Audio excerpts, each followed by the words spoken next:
sitting here with the Honorable Miss Chelsi Henry, and I am about to sweet talk her out of some great insight and hopefully highlight her in a manner that does her justice and enlightens our audience on all the great things that she does. Can you just tell us a little bit more about yourself?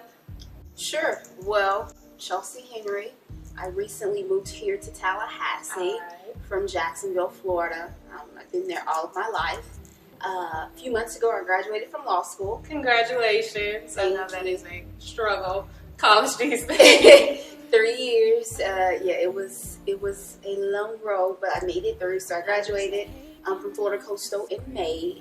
And since then, it's been a very quick transition over here to Tallahassee. And so when I was in law school, I was working for my current boss, the Chief Financial Officer for the state, Jeff Atwater. I represented him in Northeast Florida, but now I'm here in Tallahassee, and I'm one of 3 of his cabinet aides. Okay, wonderful, wonderful. And for those that may not have seen you and may not have picked up a book or turned on their TV, Miss Chelsi Henry has been highlighted in 17 magazine. Glamour, you have been on BET. From what I read, you also were affiliated with Anderson Cooper during like the political times and speaking out. And for those that do not know, you are very much an advocate of the Republican Party. Yes. And for I know that may be tough because the majority of minorities are Democrats.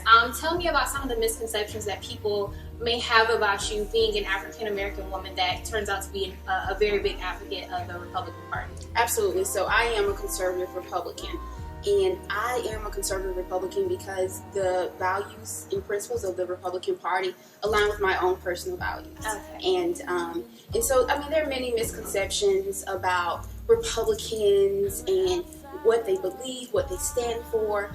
One thing that I've always said, and I will continue to say is that no matter what group of people you look at, there's going to be a platform, foundation, principles. Everyone's not going to live up to that standard. Absolutely.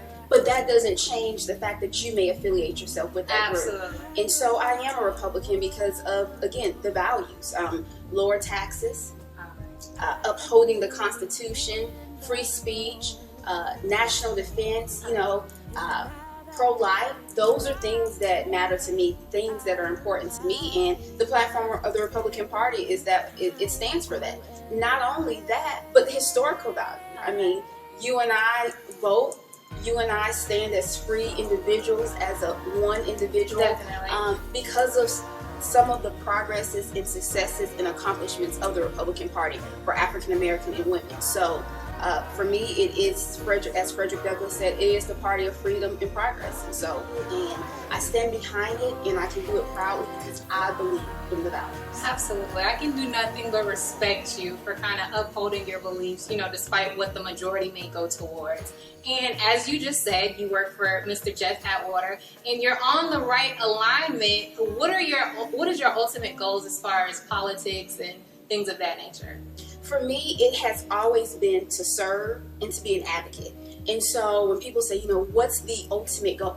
It's kind of hard to say, because I would not have thought 3 years ago I would be working here at the Capitol as a cabinet aide, dealing with environmental and veteran affairs issues. But I'm thankful that I stuck to my life's mission and purpose and was able to evaluate my goals when the opportunity came before me. And so when I look at the future, my thing is I want to continue to serve. Okay. I want to continue to be an advocate.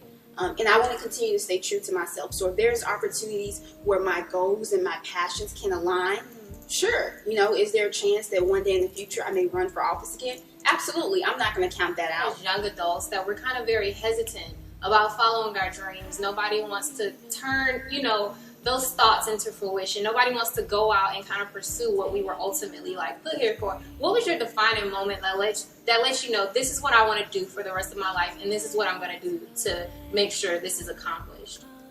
There have been several defining moments, and I think that, as you say, as we're on that journey of pursuing our passions and our goals, we're going to continue to have defining moments. I've always been passionate about being an attorney because my big thing was I want to advocate for other people, and I know being an attorney is not the only way, but it was, I want to go to law school one day. And so when I graduated and walked across the stage in May, it was huge. But I can't remember being, 5, 6 years old with my mom, and I would literally ask her, why is the sky blue?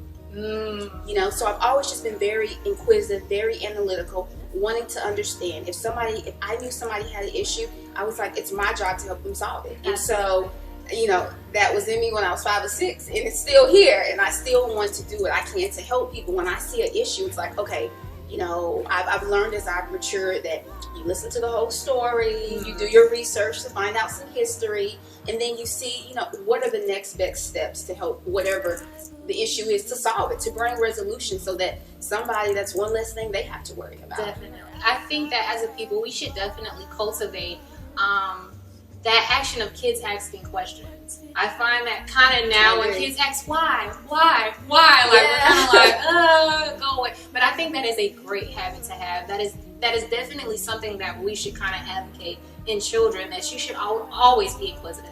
You should always want to know and get down to the research. Despite what anybody may tell you, you go out and you find it for yourself. Mentioning your mother, was she the one that kind of kept you accountable and kind of told you the sweet truth, kind of when you didn't want to hear it, like, Chelsea, you need to continue doing this? Tell me more about that. Yes, my mom has been one of my biggest supporters, obviously, my entire life. She was a single mother. She had me when she was a teenager. And so I am truly, truly grateful for the sacrifices she made. And, her dream was for me and my siblings to be able to live a better life, to be able to reach our goals. And so, yes, she's done that. She's pushed me. She's been a huge supporter. Here at Sweet Candor TV, we take pride in telling people the sweet truth.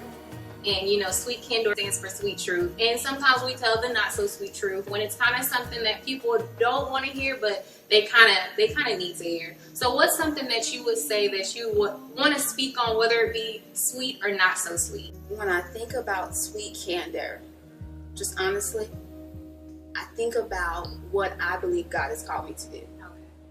Okay. And, two of those things when I think about my life purpose and mission is politics and ministry. Okay. And so when we think about today's etiquette rule, it says you don't talk about religion and politics in public.